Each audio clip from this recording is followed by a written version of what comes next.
when you look at the facts, that something around 1 million people perished as a result of the actions of the British and Russian and Nigerian federal governments.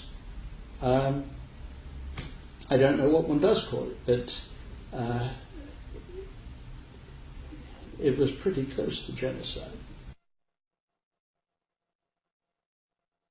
It was the first of the genocidal wars that a great power got as close to as Britain got to the war in Biafra.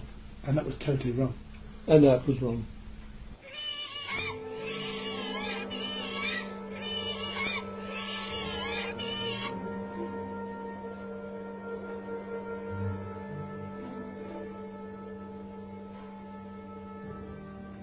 Over 1 million Igbos, Biafrans, all British Commonwealth citizens, died in the Nigeria-Biafra civil war. Today, more than 30 years later, questions remain. Was it genocide? Was it backed by the British government, willingly or unwillingly?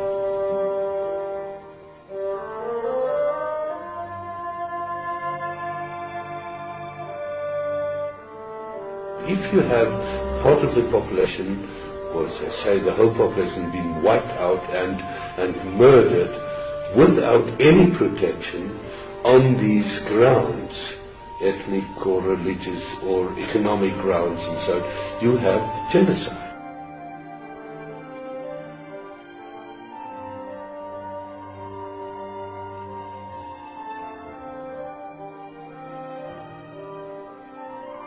The Nigeria-Biafra civil war was also the first media famine.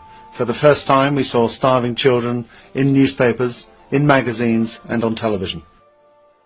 Well, it was very much the sort of headline news in the papers here for a long time, and opinion was greatly divided as between those who felt that that the Igbos had a case and that Nigeria was badly governed and that it was time that something happened and that the Igbos were good people who deserved to be, and others who felt that Nigeria should remain as it was and the boundaries should remain, and if you fiddled about with the boundaries you were going to be in real difficulty, and it was a very bad precedent for other parts of Africa. Nigeria, the richest and most populous nation in Africa.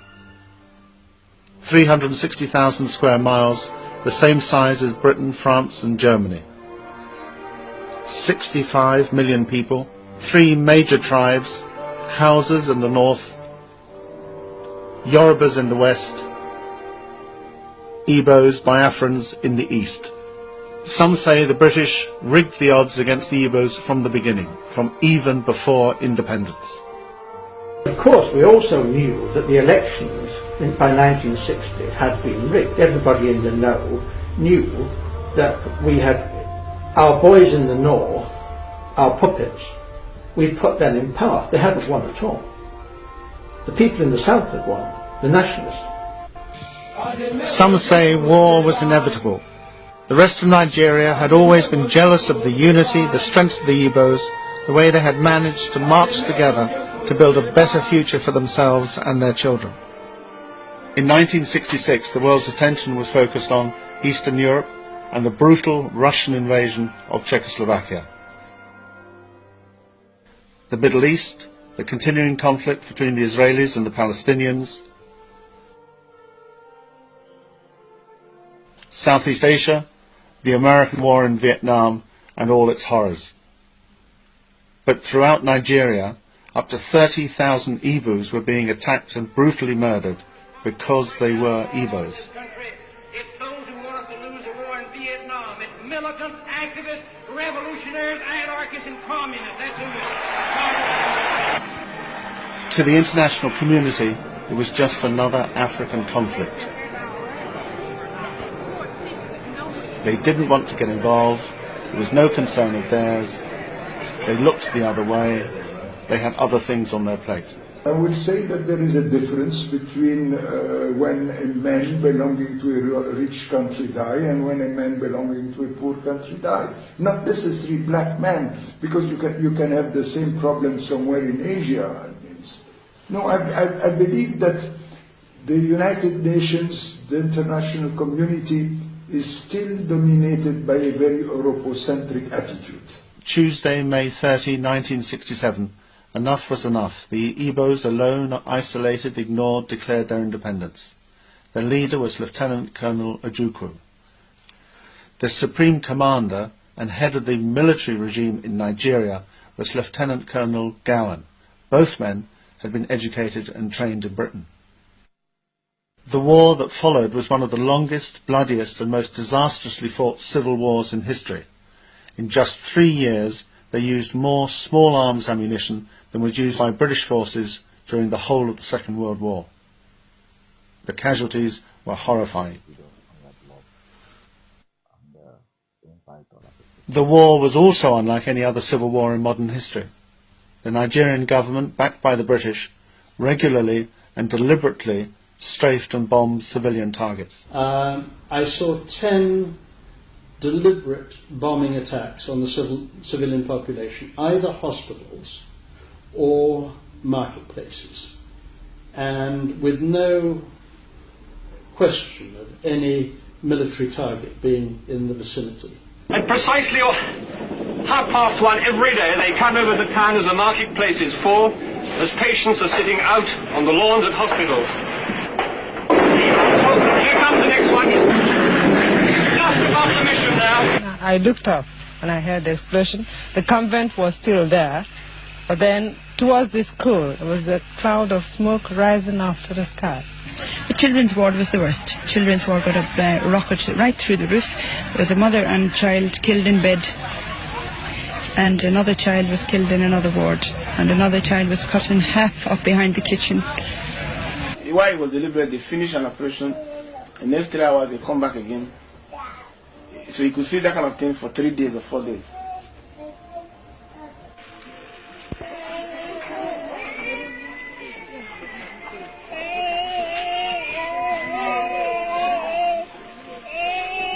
Even more horrifying, the Nigerian government deliberately used famine as a weapon of war.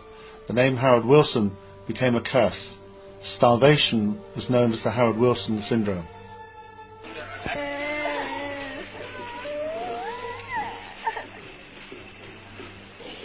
Many people, young and old, rich and poor, went to Biafra to help the starving and the dying.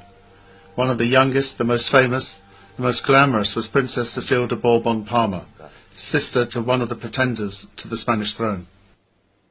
She told a committee of the US Senate what she saw. On the committee was Senator Edward Kennedy. I told him how I have been going out of the Biafra, and that one of the last nights I was with the children and the plane was not coming. And we were very anxious, and I had in my arms a little girl of, I don't know, 10 years old.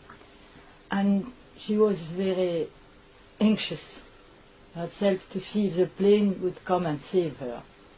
And finally we hear the motor's engine, the plane is coming.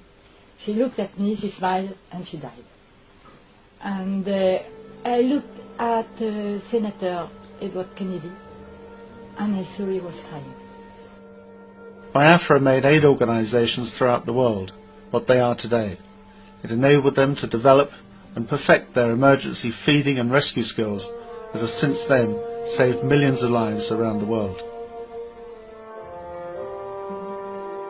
It was the school of humanitarian action, Biafra, so I think it was the beginning of a new concept of wars and of the relation between humanitarian personnel, armies and the media. Questions remain unanswered. Was it genocide? Was the bombing and strafing of civilians? Was the deliberate mass starvation of innocent men, women and children backed by the British government, willingly or unwillingly?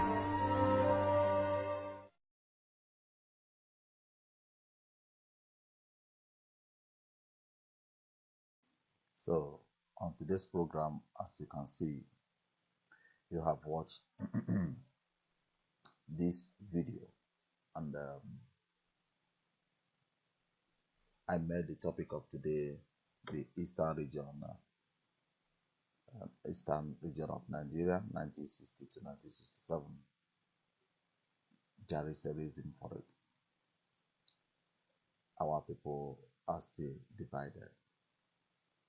Our people still doesn't want to unite. Our people still hold themselves back not to identify themselves and what they belong. I don't think we need extra platform to teach our people where they belong and what they should be doing for their own sake. Because seeing all that is happening today all over that nation called Nigeria, you will be able to understand that you are not welcomed, that they want to shut you up for you not to participate or not identify yourself as a Biafran. I still have another message because I was researching a lot of things online about the eastern part of Nigeria. I fall into encyclopedia. Encyclopedia is a page that keeps the most history of those stories. So when I put the eastern region of Nigeria, the current situation in eastern region of today, I now found out they started analyzing and narrating the eastern part of Nigeria. All the same, they start something like census. In that encyclopedia, they write something about the population of Nigeria, and they put Hausa and Fulanis together as one people, and they give the number of these people. They come to western part of Nigeria, they put all of them together, and they gave their population. So they come down to east, they now divide everything. They write the IBO, means Igbo, is how many percent, the Ibibios, how many percent, the Ijos, how many percent, the Calabas, how many percent, and those of our people that claim that they are more educated, they studied more than any other person. I don't know, maybe if most of them are falling into such things, maybe they will have the opportunity, those living in the United States, to be able to address these site owners that the Eastern region is not divided. Eastern region is one brother and one people. They only divide them to tell you that the population of these people is lesser than the other people, and the population of this Eastern region are far lesser than these people. They don't want to put it together as one brothers and sisters.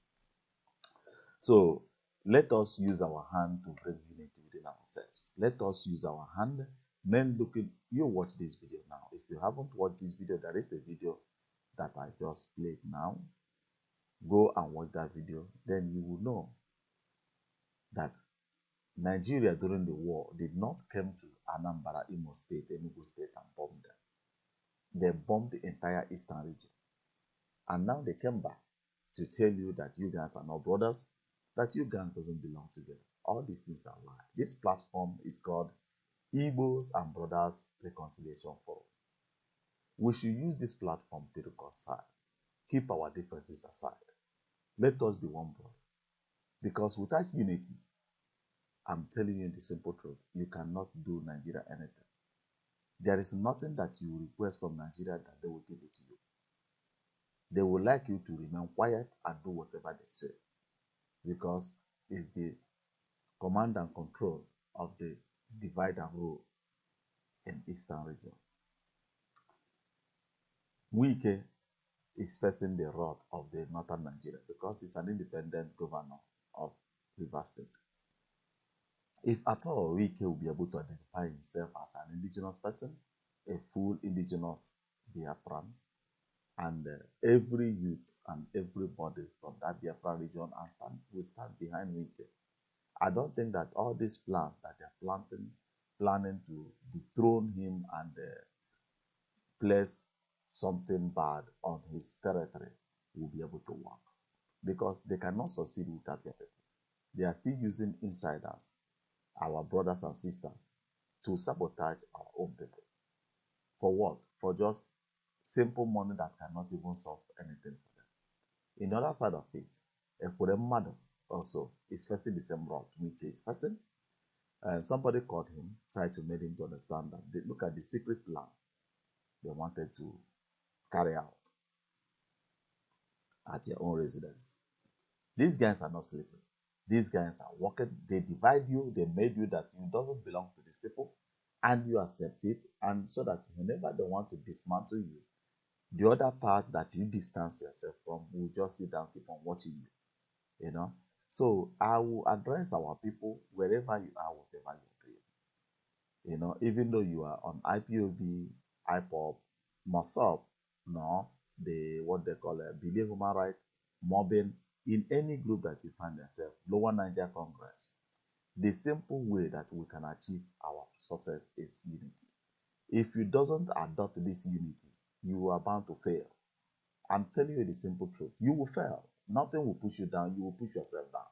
Because in this race of self-governance and independence within the country of Nigeria, we are the one holding ourselves back, forming all sorts of rebels, calling them names of groups. These guys are rebels because if you doesn't control them today and allow them till Biafra start existing, they are the one that will destabilize the whole nation because everybody would like to rule and be at the forefront, which is very, very bad.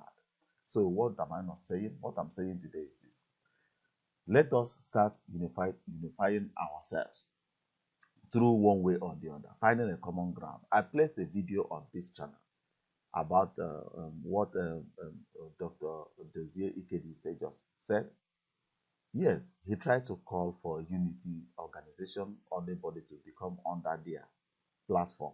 For me, nice idea. First move, but before you call such a thing, you should have meetings with all these people because they are human beings. They are the coordinators and the leaders of their groups. Telling them to come and identify themselves under the Supreme Council, or if you don't call yourself Supreme Council or whatever you call yourself, there are ways of doing things. You have to open a negotiating table where you and these guys got to talk. If you really want unity, because as other ones are calling that on the 30th of May, they are calling for sit at home. Maybe the groups that are following MOSOP may be calling for the same thing or they reject it. And Lower Niger Congress see it as a stupid idea. Are we not falling apart? We are falling apart because only maybe 10% or 50% of the entire region will be able to sit at home.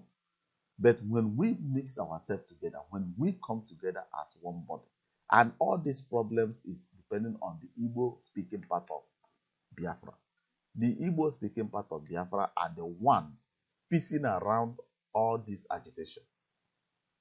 They are the one working against themselves. They are the one kicking against themselves. They are the one who are sabotaging each other. For what? For nothing. For no reason that nobody can even be able to give explanation. So the only way forward, the only thing to do, I have to use this Bureau Africa to put unity. Billy Human Rights, Supreme Council of Elders, thank you for your idea. You did a very wonderful job. But you are dealing with a leader who is leading, commanding his own group. As the Supreme Council of Elders, it should be your duty. Because they say that open a forum where every group will meet, you guys, all of you will meet in a neutral ground, discuss this separation and division. And when you guys agree on one thing or the other, then you guys will start implementing, making a video calling all the whole groups that they should come identify themselves under the Supreme Council of Elders. For me, it's not the best way to do things. Because if you respect me, no matter how many people I'm controlling, even though it's only my family, You must give me that respect for us to negotiate so that I will know my ground.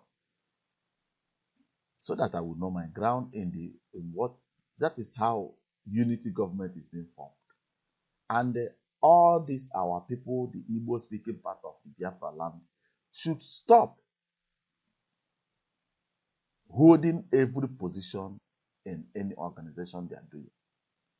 Open door for other tribes to participate in the leading position, not secretary, not treasury, not let them become the chairmen and the chairladies and the organization. Let them be at the forefront. Let them be on top. Drop every idea that you should remain there to lead. No. Supreme Council of Elders, the president of it, I don't know where it came from, but the vices. Let these guys be the president and vice. Let Igbos remain under this care, even though for 1 year. Allow your brothers to rule you, to be at the forefront. Let us drop everything, drop all your position, just for the sake of the unity. That is all this. Look, I just showed the war. Everybody suffered. I know maybe the idea came from you in terms of what you are doing. But if you love and have dream to achieve your aim, then you have to let go. You have to allow these guys to have a very powerful stake in whatever you are doing. Allow the Ibibio Kalaba, everybody. I will come in a organization where Igbo man will be a floor member. Let your people bring their own idea. Let them come. Let the Rivers, the Jaw, the Akwa Ibom, the Aka Ibo, all of them. Let them start leading the organization you form. Be a follower. Be a good listener. So that they feel that they belong to what you guys are trying to project. Even though on Middle Africa, if anybody from any part of Igbo land of Biafra land want to use this platform to do whatever you want to do, you are free. I will give you the key. You may broadcast from your own area in your own mother tongue language without any restriction. That is to show that we are moving forward. And we should start writing the genocide that the white men, our people are calling, most that are projecting that a referendum will come, United Nations will bring referendum to us. Stop lying to your people, because United Nations doesn't have what they call the mandate to dictate for any country to do whatever. They may say it ceremonial. They are ceremonial leaders. United Nations can never bring anything to you. And our people also that are calling Russia to come out, let us go to Russia. Russia is the one that placed Nigeria in the position where they are today. Russia, United States, and Britain. So this is to tell you, all this unity we are talking about, nobody is coming from outside to help you to give you unity. You yourself to start working on that unity on the ground. It is you that will forgive those that offended you. It is you that will say, you are my brother, I will open the door when you knock. It is you that will do things for yourself and for your children. The people you are following are siphoning all the whole resources that is coming from your doorstep. You are not even seeing one sugar out of it. When your children open their mouth, they will open fire and give them one education or the other. Is it not time that those elders, those leaders who said, what are we going to do to bring peace? The only thing that will bring peace is unity. And Nigeria know that unity is the only threat facing them today. So if you know that unity is the threat, why don't you go for it? Preach unity. Bring yourself down. Join your brother. I have invited a lot of our so-called educated masters that knows more than whatever. Come and talk. Come and teach your people. Come and educate your people from my platform. They will find one reason or the other to water it down, because my Middle Africa is not BBC, it's not CNN, it's not Channels Television in Nigeria, it's not whatever. But we are doing this thing for ourselves. Is it not so? Are we doing it for somebody else? No. It's just for us. Come to the platform. You have your own platform. You have teach a lot of people on your platform. Many have not found your platform. But if you come to my platform, they will ask, who is that? Your name is there. They will Google you. They will search you. They will find you wherever you go. You know. So let us unite. Let us come together. Let us be one. Without one, look, if at all our politicians back home, if at all the Kuremadu did not call for immediate meeting for them to see the way to bail on Nnamdi Kanu, that is to show you that unity within the legislation level. They are united and they are under one platform. That is why Nnamdi Kanu find peace outside today. If at all they are divided the way we, the individuals, are divided, you will see yesterday we were somewhere discussing about biafran issues and whatever. Somebody stand up and tell me that if any Igbo man or any indigenous person from Abo dare mention Biafra, that the people of Abo will kill that person on the street. I asked why. They said they are not Biafra. They are not Igbos. They are not. But he was talking with me in Igbo language. He was discussing with me in our own mother tongue. But he said that if you mention Biafra in Abo land, you are a dead body. You are a dead man. When you distance yourself, tell me the type of progress you have gotten since you have distanced yourself from your people. You are fooling yourself, just shooting yourself on the foot. Let us come together. Let us, every group, preach this, send this gospel of unity. That is from Miro African Television. We can never achieve any success in Nigeria without unity. And as far as this unity is not in existence, all we are doing today is dreaming. We will keep on dreaming until thy kingdom come. That's all I have for you today, my people. I want you to send out this message of unity to any part of the indigenous people of Biafra. Let them start uniting themselves. Let other tribes become the president and the chairman of Igbo organization wherever they are. Let us be one. Let us love one another. Let us open doors for each other. Let us learn from one another. Let us be free people under the umbrella of unity. God bless you and bless all the indigenous people. Wherever you are watching from and whenever you watch, please don't forget to subscribe on this my channel. I need your subscription so that whenever I'm coming online, you will get a notification that I'm online. Share this video, invite people. You know, if you want to download my video, work on it. But if you are publishing it on your own page, please put my name, Miro African Television. And if you put even the link to find it easily, it's all even more better. Let us be our brother's keeper. Let us be for our brothers there.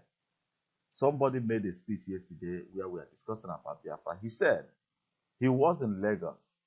2 Aboro guys were beating 1 Igbo guy, while almost 15 hefty Igbo people or the indigenous people were standing, watching 2 mafians Aboro beating their own brother. They couldn't even open their mouth at why. Because they don't have that unification spirit. Because if the spirit of unity is there, you will see 1 or 2 will have courage. Even one said that he have courage and asked, what did that guy do? Why are you guys beating him? At least it's to show that you are there for your brother. I say, remember, blessed, subscribe to my channels. If you have any topic you would like to discuss, please chip it in, write to me, go to my website, www.miroafricantelevision, that's miroafricantv.com. You may comment that place, you may read news, you may share. If you want to be an editor, that you need a platform where you will be writing your own news, tell me, I will create an account for you on Miro African news page so that you will be able to write your own news there for free. You don't need to pay me. It is open for all indigenous people. I love you all. I say God bless. I remain blessed for now. Have a wonderful weekend. Bye-bye. Welcome to First View Luxury Hotel. At First View Luxury Hotel, we offer excellent service. Our rooms have all the necessary facilities to make your stay comfortable and memorable. You will also have access to internet service, breakfast, 24-hour power supply, full air condition, free international calls, free tire pumping service, and free car battery charge. So what are you waiting for? Quickly visit First View Luxury Hotel. We are located at number 1 Adeline Mishile off Raji Rasaki Road, First Estate, Amuwo, Odofi First Start, Lagos. For more information or reservation, please call us on 080-7578-7135 or 080-9990-0601. You can also take advantage of our online ongoing promo at www.firstviewhotel.com to make your reservation and payment for your favorite room, which attracts a discount rate. Please note, rooms are reserved based on first come, first serve. First View Luxury Hotel. Experience the home of comfort. They come.